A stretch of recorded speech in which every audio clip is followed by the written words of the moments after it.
I would say this: I don't think anybody in this generation is ever going to experience anything like this team here. The last 2 years and maybe this year. I mean, and it's going to keep rolling. Maybe not as dominant as far as winning everything, but just to be saying you went to school at Georgia, or your kids were at Georgia, or you were a donor for Georgia when they were on it. I mean, how many people can ever say that the rest of their life? I mean, so not many. It's going to be enjoy the ride. I mean, I go back to that Oklahoma run we had, which was really unbelievable, but we didn't enjoy it enough. My family, myself, and everything. I look back at some of the way we beat the dog shit out of people. I mean, every week, just dominate, beat Nebraska 3 straight years, Texas, all those people, and lost 2 games, but we shouldn't have lost those. But the whole point was just a lifetime experience, and then we're going through it again here. So I mean, I'm enjoying it. Yeah, as well you should. A lot of the people waited. I mean, you'd go to UGASports.com and people would say, I was in school in 1980. I was in school in 81. I was there for that. And the young bucks like me are like, well, I was 7 years old, or Dayne wasn't even born, and it's like, what was it like, and now we're seeing that. And to your point about that Arkansas game, that Tennessee game, those big games at home, Kirby Smart has coached up the fans. They affect the game now. You saw how many illegal procedure calls there are. You see these teams jumping off sides. The quarterback can't hear a damn thing when he's under center, especially down on the east end zone in front of those students. Right, it's a zoo down there, and it does affect the game. And what does Kirby want? He wants to affect the game this Saturday. Doesn't even make you feel good as a fan to say, God, we just got their ass again. They jumped off side. You had something to do with it, because sometimes the defense shifts and they don't work on it. But just to be able to control the game a little bit with the home field advantage is just a heck of a deal there. I mean, we had that at Marshall and had that at Oklahoma. I mean, it's a little bit more fun to do it to somebody you don't like to. It's more fun. The one concern a lot of people had was, what's it going to be like without Jalen Carter in there? Because Jalen's such a monster. He saw last Sunday how strong how good he is in the NFL. You don't have a Jalen Carter, but you have a lot of you got a Warren Brinson, you got a Nazir Stackhouse, you have a Tramel Walker. What difference does it make, really? My question is, when Kirby was asked about this, he said, "Well, we can't really assess how good they are because we've gone up. They haven't seen the same type of competition we're going to see this weekend." Oh, okay. So what is your prediction this weekend? We knew we weren't going to have Jalen Carter. No, I'm not talking about what you said, but you said a lot of people were saying that. Well, they're just worried. How's it going to work out?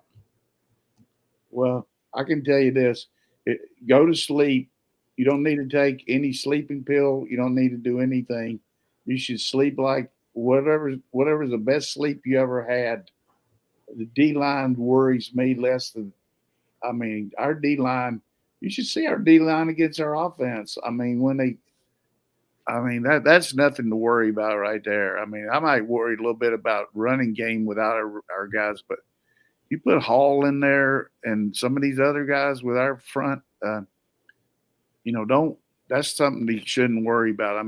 Somebody could ask me a question about worry and all that, but I have a concern usually as a coach. You worry a lot more, but that thing, our D-line, our defense as a whole does not worry me. I would feel better if Bullard was playing, but I think our defense is going to be monumental this year. But see, there in again. Watch how many times we pass the ball compared to running it. Yeah. So, the only reason we run it is so people won't worry about it. You can throw every damn time against these teams, but you got to see if you can run the ball. But if it's a conference game and people play like that, they'll throw the ball every down. Why you have to force a run? I don't see that myself. But a good answer from Tate, though. Hey, we're going to make the best of it. I like that. But he did. You mentioned though you're kind of peeing up a rope when you go against that look. I don't know anybody's going to be able to do that. I don't see anybody do it. Alabama couldn't do it on Texas.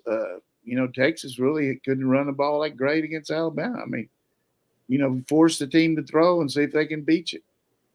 Got the joke tonight because I want everybody to go to bed funny, laughing. So during COVID, all the schools were closed and the kids could never go anywhere. And so these teachers in Louisville decided that they were, and I've told Roddy this joke before, so he won't laugh like he should. But these teachers decided they're going to take three boys and 3 girls to different venues to teach them how to get a little culture down that they were out of COVID protocol. So he took 6 kids to the theater, 6 kids to the library, and 6 kids out to Churchill Downs to watch the race.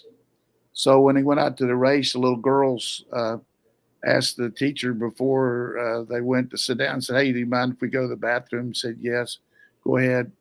And so they went, and then the boys said, "We will too." So the boys went in there, and one of the boys came out and told the teacher, said, "Look, those urinals in there are too high. We can't reach them.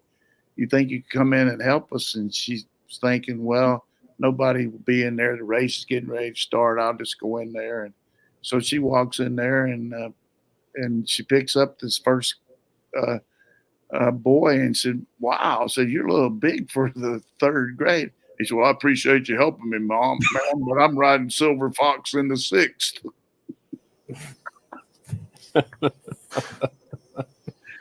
You had not told me that one. Huh? You had told me that one. Well, it's pretty good. He's picking up that jockey. I was hoping, Roddy, you'd say I'd heard that one, but it was a different racehorse. I know. I had not heard that one. That's one of your better ones. Dayne, you like it or not? I do. I like it. I was hoping that you had told Roddy before, but you used a different racehorse name in each version of it. That would make me laugh. I said, I appreciate you. I appreciate you helping me.